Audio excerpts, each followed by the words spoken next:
Hello, beautiful people, and welcome back to my channel. Today we are doing a much awaited video. It's highly requested. It's gonna be basically how I navigated my single season, how I got through being single. Okay, let's go ahead and do a very quick and I have my notes here too, so I don't forget to tell you guys anything. So first of all, we're gonna start off with the fact that God spoke to me today, and we now have a new thing that we say. I know that we always say at the end of the videos, God loves you, and so do I. So you guys always leave my videos feeling loved and knowing that you are loved, because the world lacks love. So in the beginning of my videos, I want you guys to start saying with me, if God is going to do something, it might as well be for me. Because God is constantly moving. He's constantly doing. He's constantly answering prayers. He's constantly taking nothing and making it to something. He's constantly turning people from borrowers to lenders. God is constantly doing a turnaround for better in your life. So because of that, I want you guys to repeat it with me again. If God is going to do something, it might as well be for me. It might as well be for me and my family. As for me and my family, we will serve the Lord. So let's continue with the video from there. So today we are going to be talking about how to navigate the single season, how I navigated my single season. When I talk about being single, I have a smile on my face because it's not a horrible place to be. People tend to make being single a tough place. They look at people and they're like, oh, she's a single mom, you know, something must be wrong with her, or what is she doing wrong, and things like that. And I think that society always tries to find places to place blame. And I don't think that a person being single is anyone's fault or has blame to lie anywhere. So let's start there. So the first thing that we are going to talk about is, in your single season, do not be ashamed. When I first became single, so let's do a background of my relationship life. I was married for 3 years. We were together for a total of 10. So when I got back on the single scene, especially coming from divorce, I did have a little bit of shame that I was dealing with. I felt like people would low-key like blame me, or feel like, oh, she's like a broken toy because she was married and now she's divorced. So why would I want to go for that? What purpose would she serve in my life? So I had to turn that around and think of people, knowing that I had been married before, that people even looked at me as a person who valued marriage. Because once you're in a marriage and it doesn't work, you value marriage more. You start to do more research. You start to try to pour into learning more about it. So people didn't see me as a broken toy. People saw me as somebody who was knowledgeable. They saw me as somebody who was like, okay, she's going to think before she leaps. They saw me as somebody who was experienced in that way. And people really was receiving to that. And that was a surprise to me. So I want you guys to know that do not be ashamed of being single. Everyone has a single season. That's how we've all have found husbands and wives and boyfriends and girlfriends, because we had to be single and available. So do not be ashamed of being available. I don't care if you've been single for a year. I don't care if you've been single for 6 years. I know people who have just became single, and I know people that have been single going on 6 and 8 years, because they have a certain level of integrity and respect for themselves that they're not going to settle. So the first thing is to not be ashamed. I did not go through my single season ashamed. I did not hang my head down. I went to Christmas parties. I went to all type of events. And if I didn't have a date or someone I was dating at the time, I would bring my mom. I would bring my friends. I would bring someone that I knew was going to bring joy into the arena that I was in at that time.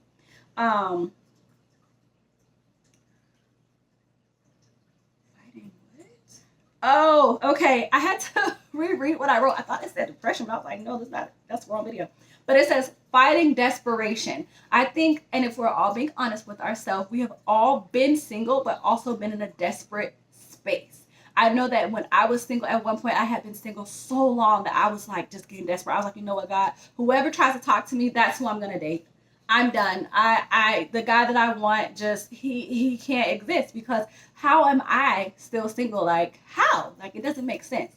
So I went through a season of desperation where I was just dating people that liked me. It didn't matter if I liked them. I just was dating people, and I just was like, you know what, whatever. Like, we'll see. Maybe I'll just stumble onto my husband or whatever. But that is not a good way to go. If you know initially that you are not interested in someone, if you know initially that you have a certain type, not even just a certain type, a certain person, if you know that you want someone who values morals, then you need to date someone who loves morals too. Like, you're not going to be able to change people into what you want them to be. People are hand carved and crafted into who that they want to be and who they portray to be. So I want to give you guys a little bonus advice is when you're dating men, when a person asks you what qualities do you look for in a man or a woman, don't answer that question. You can say things that are like of a broad sense, like loyalty, love, someone that supports me, but do not go into detail. The problem is people will like you and then they will almost conform into exactly what you want. But the problem is it's not true to them. So they can't keep the facade going. And that's why single people feel like they're being ping pong constantly, because they want that love, they want that respect, they want that intertwining of being with someone, that they start to date people and then the people are pretending to be what is for them. And then eventually they can't pretend anymore. And it just comes into this whole just fiasco. So I want to deter you guys from doing that. You can talk about what you want and what you see in a person, but in a more broader sense. Okay, don't go into detail. So we talked about not being ashamed. We talked about fighting off desperation. And let's get down to the nitty gritty of competing in comparison. I know a lot of people are siblings and they have sisters and brothers and cousins, and they may be married off by now and have kids, and they're always like, well, why aren't you married? Or what are you doing? Or when are you having kids? Do not let society, your family, or your friends pressure you into anything. Everybody's love language, everybody's love life is set to a different place. If God wanted you married by now, you would be married. If God wanted you to be a mother by now, you would be a mother. If God wanted you to be remarried by now, you would be remarried. You have to trust God's timing. A lot of time we get ahead of God's timing and he hasn't done the work in us that he needs to do in us. And we go into these relationships and we keep repeating these same behaviors over and over and over. So if you do find yourself competing and comparison, because we're all guilty of it, we're all human, take yourself out of social media. Take yourself out of those, being around those people that are in relationships, just to get your mind together and understand that you're in a relationship right now, but you're in a relationship with yourself and hopefully God, because God is dealing with you. He's growing you. He's dealing with the things that's within you that you need to do away with before he brings your husband, because your husband is permanent. So he doesn't want you messing that up and taking something so good and making it bad. So allow God to have that time to deal with you. I mean, really deal with you. When I tell you guys, I went through a year and a half, that's 365 plus, of God dealing with me. I had to redo a lot of my thinking when my marriage ended. I had to check myself in areas, because I was a person that was judgmental. I wasn't a person that had compassion for people. I was just this person like, look, it's this way or the highway. My way is the right way. If it wasn't the right way, then what are we doing here? Like, I was very closed-minded. And because of that, I treated people a certain way without even really knowing it. And I felt as though I was a very loving person and a very compassionate person that I wasn't. I mean, now I can tell you wholeheartedly that I am a very loving person. I'm very compassionate. I'm very understanding. I give advice with no judgment. I don't expect people to even take my advice when I give it. I just give my advice and keep it moving. Like, I cannot tell, like, I think I tell you guys all the time, but I don't know, you guys will never understand like the inner peace and joy that I have now in my life, because God dealt with me, man. He changed, oh my God, like, whew, he changed a lot about me, and I'm so thankful and I'm so happy that he did so. And I want to encourage you guys to spend that time with God for him to really, really do in you what he needs to do in you for you to find or be ready for your spouse. If you want to go to therapy, go to therapy. If you want to go to support groups, go to support groups. If you want to join a singles group, or you want to get together with your friends and you feel like that's a safe place for you, then do that. If you got to go close up in your room and pray every night and write and journal, do what is therapeutic to you. Do what's going to make you a better you, because better people make better relationships and they make better decisions. Hurt people hurt people. If you're hurt and you're going into a relationship, you will hurt that person. You will damage that person, and then the cycle just continues, okay? It just continues. So And then you need to recognize why you're single. A lot of people would say to me, oh my God, you're such a catch. How are you still single? Because I became selective. I knew my worth and I wasn't about to settle. I just wasn't about to settle. I had a list, and I'm not going to lie, my list probably had like 20 things on there. One day God dealt with me and he was like, you need to throw that list away. That list is nowhere near what I have for you. I have something so much bigger, so much better, so much purer, LaTravia. Just trust me. And I trusted God. And I do still have 5 qualities that I want in a man, but they're qualities that are just within like inner things. They're not physical attributes. They're not they're not vain things. So have an expectation and place it there and pray to God for you to be prepared for that person. I tell people all the time, you have to match the person that you want to be with. If you want someone who has a 700 credit score, owns a home, is out of debt, has a business, then you need to be all those things. You need to be all those things, or on your way to be those things, or be a person that a person of that caliber would look at and say, okay, let me pour into her. Let me help her. Let me just help her get to where she wants to be.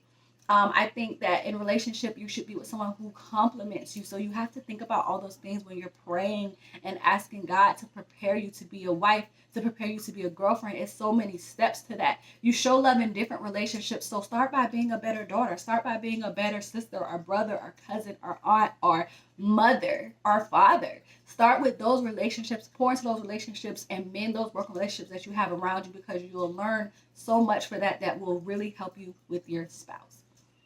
I got off. I always get off on a rant when I'm talking to you guys and speaking to you guys, especially when I get fired up about what I'm speaking about. But recognizing why you're single. One of my whys of why I was single was that I just wasn't gonna settle. It wasn't like I was in a place where people weren't trying to date me or weren't interested. I just refused to go into something where I wasn't 100% interested in someone. I didn't want to.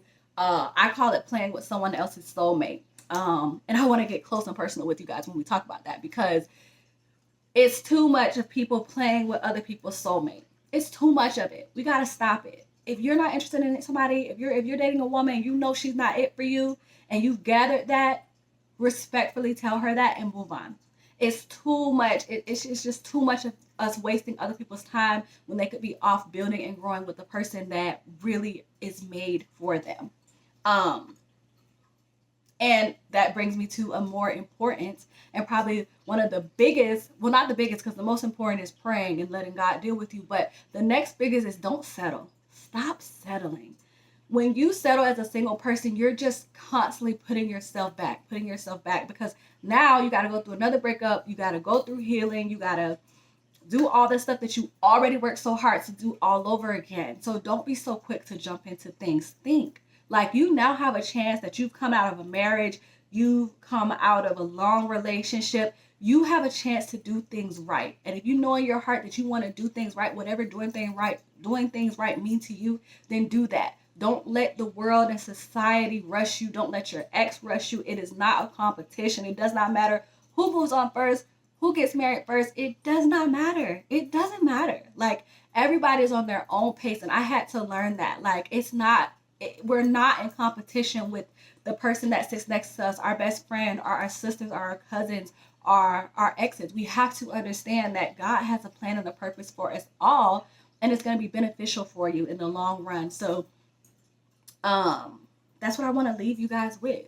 And I want you guys to understand that if God is going to do something, he might as well do it for you. You have to have that energy when you're going to God, when you're praying for your spouse, your finances, whatever it is. You got to have that energy. And I do apologize, guys. I talk a lot with my hands. I can see that I'm talking with my hands, so I can see myself as I'm recording myself. But that's just how I talk, especially when I'm really fired up about something. So quick deets on everything. So you guys always ask. The headband is from Allie. The red lip is from a local hair store. The diamonds are from Jared. The necklace is from my line, Davi 3 Jewels, which is launching pretty soon. Pandora on the wrist. I believe this came from Jared. And this one actually came from Claire's, or Forever 21. I'm not really sure. The beautiful top, which I love it, it's so holiday, came from Shein a couple of hauls ago. So go to my Shein's haul and you guys should be able to see the link.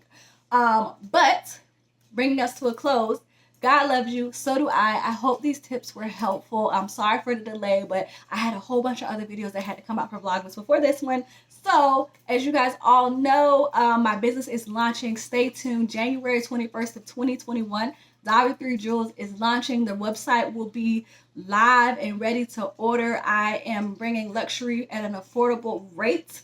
You know, the slogan is be your own sugar daddy, okay? In 2021, we're buying our own jewels. We're doing our own thing and facilitating our own dreams. So may God be with you. Enjoy these holidays. I will see you guys tomorrow in the next video.